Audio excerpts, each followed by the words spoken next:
सीमा भी रमेश की बातों में आ गई और एक रात उन दोनों ने गांव से भाग जाने का फैसला किया। यह कौन सा शहर था, सीमा को नहीं मालूम था।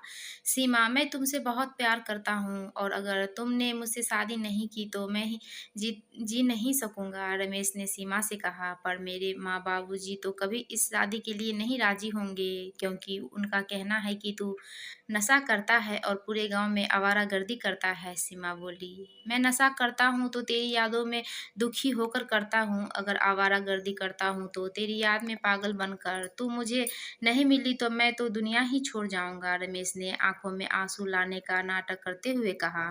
कुछ इसी तरह की मीठी मीठी बातें करके रमेश ने सीमा को अपनी बातों में फंसा लिया था और उसे इस बात का भरोसा दिला दिया कि दोनों भागकर शादी कर लेंगे और जब माँ बाबूजी का गुस्सा शांत हो जाएगा तो वापस आकर माफी मांग लेंगे। सीमा भी रमेश की बातों में आ गई और एक रात उन दोनों ने गांव से भाग जाने का फैसला किया। यह कौन सा शहर था, सीमा को नहीं मालूम था। वह तो बस रमेश पर यकीन करके ही उस शहर उसके साथ चली आई थी। सीमा को लेकर रमेश एक बड़े से मकान में पहुंचा।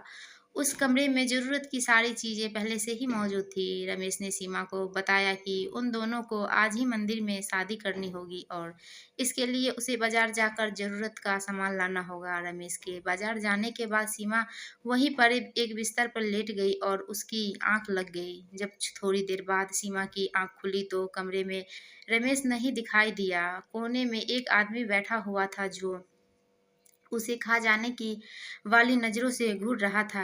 एक अजनबी को इस तरह से घूरता हुआ देखकर सीमा घबरा उठी। कौन हो तुम, रमेश कहाँ है, कहते हुए सीमा हकला रही थी। मेरा नाम राजा है। उसने कुछ बताया नहीं तुझको क्या, चालबाजी से मुस्कुराते हुए राजा ने पूछा। मुझे मेरे पति के पास जाना है। सीमा की घबराहट अब बढ़ने लगी थी। अब उसे भूल जा, वह तो तुझे मेरे हाथों बेच गया है और बदले में 5 लाख रुपए लेकर गया है, राजा ने कहा। राजा की बातें सुनकर सीमा चीखने लगी। मेरा रमेश कहाँ है, मुझे वहीं पहुंचा दो। राजा इलाके का एक रसूल वाला आदमी था। सीमा का चीखना और रोना सुनकर उसको गुस्सा आ रहा था। वो उठा और सीमा को मारने की गरज से उसने हाथ उठाया ही था कि तभी कमरे में एक बूढ़ी औरत आई। वे राजा की माँ थी। अरे राजा, तू इसे छोड़ दे, मैं समझाती हूँ इसे। देख लड़की, अब मेरा बेटा राजा ही तेरा पति है और जिसे तू अपना पति कह रही थी, है ना, वह आदमी ही तुझे यहाँ आकर बेच गया है। बूढ़ी की बात सुनकर सीमा को भरोसा नहीं हो रहा था। वह सहम रही थी। अब डरने से काम नहीं चलेगा लड़की, जैसे मैं कहती हूँ वैसी करती चल, रानी बनकर राज करेगी यहाँ पर। थोड़ा रुक कर फिर उस बूढ़ी माँ ने बोलना शुरू किया। देख, सच्चाई यह है कि मेरी बहू बच्चा पैदा नहीं कर पा रही है। वह दुष्ट हमारे घर को वारिस नहीं दे पाई है, इसलिए हमें एक ऐसी लड़की की जरूरत थी जो हमारे ठाकुर खानदान को वारिस दे सके। अब तुम आसानी से मान गई तो ठीक, नहीं तो हम मजबूर हो जाएंगे। समझी, इस इलाके में औरतों की तादाद मर्दों के मुकाबले वैसे भी बहुत कम है, इसलिए यहाँ तो केवल मेरा बेटा ही तेरे साथ संबंध बनाएगा और वो सारे सुख देगा जो ये अपनी असली पत्नी को देता है। तूने अगर भागने की कोशिश की तो बाहर कितने लोग तेरा बलात्कार करेंगे, तू गिन भी नहीं पाएगी। नहीं, ऐसा नहीं हो सकता, तुम लोग झूठ बोल रहे हो। मुझे मेरे रमेश के पास जाना है, सीमा चीख रही थी। हाँ हाँ, चली जाना अपने रमेश के पास। एक बात का कान खोलकर सुन ले, हमें भी तुम्हारी जरूरत नहीं है। हमें एक लड़का दे दे और फिर चली जाना यहाँ से, राजा गुस्से में बोल रहा था। उसकी बातें सुनकर सीमा कमरे में इधर उधर भागने लगी। यह ऐसे नहीं मानेगी राजा, ऐसा कर, इसे रस्सियों से बांध कर डाल, कुछ दिनों में ही इसका दिमाग सही हो जाएगा, बूढ़ी ने कहा। राजा ने एक रस्सी मंगवाकर सीमा को बिस्तर के पाए से बांध दिए, दरवाजा बाहर से बंद कर दिया और सीमा को 2 दिन का समय सोच विचार करने के लिए दिया। सीमा कमरे में बंधी हुई सिसकती रही। उसे क्या पता था कि किसी से प्यार करने की इतनी बड़ी सजा मिलेगी। आज उसे पछतावा हो रहा था। पूरे 24 घंटे हो चुके थे, सीमा ने कुछ भी नहीं खाया था। अचानक कमरे का दरवाजा खुला। सीमा किसी के आने की बात सोचकर अंदर तक दहल गई थी। उसने अपने आप को और भी समेट लिया था। सुनो, कुछ खा लो, ऐसे कब तक पड़ी रहोगी। यह एक औरत की आवाज़ थी। आवाज़ सुनकर सीमा ने आंख ऊपर की तो देखा कि एक खूबसूरत औरत सिर पर पल्ला डाले हाथों में खाना की थाली लिए उसके सामने खड़ी है। सीमा समझ गई कि ये राजा की पत्नी है। मेरा नाम मंजू है और तुम्हें मुझसे डरने की ज़रूरत नहीं है। हालांकि मेरे आदमी को अपने बस में करके तू मेरी सौत बन सकती है, लेकिन फिर भी मैं तुम्हें खाना खिलाने आई हूँ। राजा की पत्नी ने सीमा से के बंधनों को खोला और सीमा के हाथ मुंह को साफ किया। ये कुछ कपड़े लाई हूँ, चाहो तो नहा कर इन्हें पहन सकती हो और फिर खाना खा लो। आप मुझे इतना बता दीजिए कि अगर मेरी जगह आप होती तो क्या आप खाना पीना खा सकती थी? अगर आपने किसी से प्यार किया होता और वे आपसे धोखा दे दे तो आपको कैसा लगता?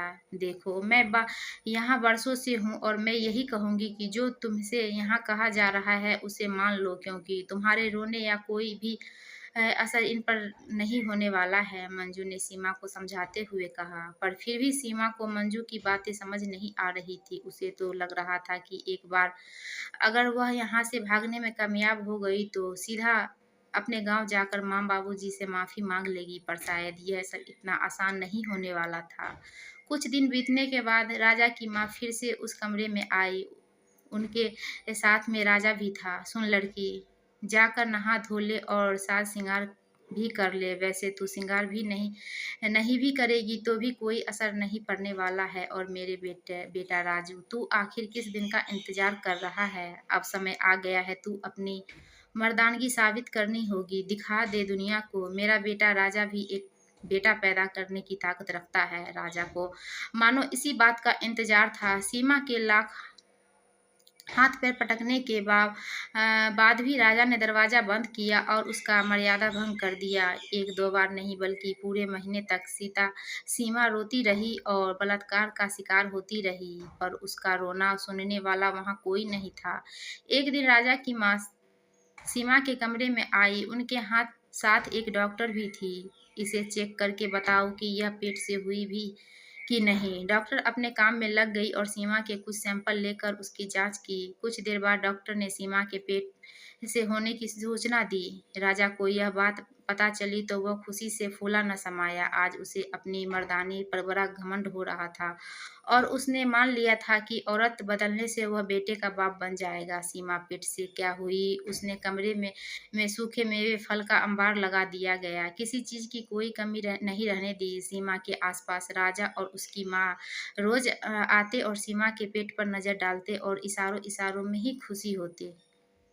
एक दिन सुबह से ही सीमा की खूब खूब आवभगत हो रही थी, क्योंकि राजा उसे अपने साथ लेकर पास के अस्पताल में ले जा रहा था। राजा वहां जाकर सीमा के पेट में पल रहे भ्रूण के लिंग की जांच करता और अगर सीमा के पेट में लड़की पल रही होती तो उसका पेट गिरा देता। अपनी कार में सीमा को लेकर बहुत खुशी के साथ वह अस्पताल पहुंचा था, पर उसकी खुशी तब गायब हो गई जब उसे पता चला कि सीमा के पेट में लड़की पल रही है। मेरे तो सारे पैसे बर्बाद हो गए माँ। इस औरत के पेट में लड़की पल रही है। लगता है मेरी किस्मत में ही एक बेटे का सुख नहीं है।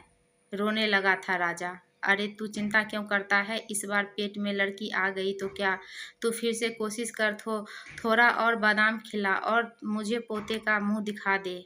अभी भी रास्ता बंद नहीं हुआ है। इसे अस्पताल ले जा और बच्चा गिरवा दे। राजा की बीवी मंजू ने माँ बेटे में होने वाली बातें चुपके से सुन ली थी। उसके कदम सीमा के कमरे की तरफ बढ़ चले। सीमा कमरे में अपने सिर को पैरों में डालकर बैठी थी। उसकी सूनी आंखों में जीवन खत्म होता हुआ सा दिख रहा था। मंजू सीमा के करीब जाकर उसे पुचकारने लगी, मुझे इस दर्द में देखकर तुम्हें तो बहुत ही अच्छा लग रहा होगा ना? तुम तो ठहरी ठुकराइन, भला तुम मेरे दर्द को क्या समझोगी? आखिरकार तुम कैसी औरत हो? सीमा का दुख अंदर से उमड़ पड़ा रहा था। नहीं, मुझे तुम गलत मत समझो। जब भी मैं पेट से होती हूँ ये लोग मेडिकल जांच कराकर मेरे पेट में लड़का या लड़की होने का पता लगा लेते हैं। अगर लड़की होती है तो मेरा बच्चा गिरवा देते हैं। मेरी सास और मेरे पति ने मिलकर मेरा 3 बार बच्चा गिरवाया है। बेटा न पैदा कर पाने के लिए मुझ पर न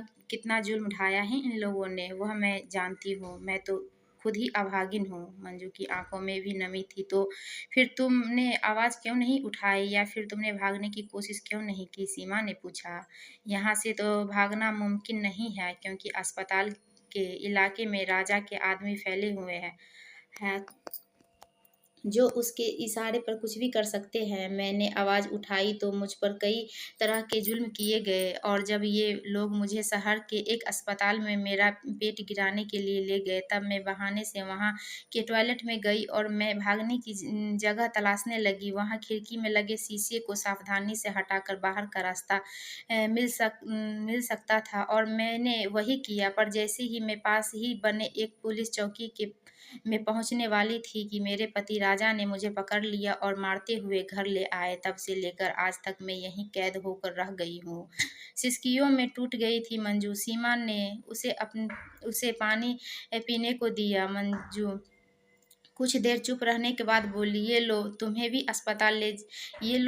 अस्पताल ले जाकर तुम्हारा बच्चा गिरवाने की कोशिश करेंगे। मुमकिन है कि यह वही अस्पताल हो जहां मुझे ले जा गया था। तुम टॉयलेट में जाकर खिड़कियों के शीशे देखना। अगर तुम्हें लगे कि इन्हें हटाकर भागने में मदद मिल सकती है तो तुम वहां से भाग जाना, पर मेरी तरह टॉयलेट जाने का बहाना मत बनाना, नहीं तो इन्हें शक हो सकता है। बेहतर होगा कि तुम किसी और बहाने से ऐसी जगह पहुंचे जहां से बाहर भाग सको। बस तुम्हारी रिहाई का यही रास्ता है, मंजू ने सीमा को बताया। मंजू गलत नहीं थी। कुछ देर बाद ही राजा सीमा को लेकर अस्पताल जाने के लिए रवाना हो गया। अस्पताल में सीमा का बच्चा गिरवाया जाना था, पर सीमा सावधान थी। उस नर्स से उल्टी आने की बहाना कही। नर्स ने उसे बाथरूम दिखा दिया।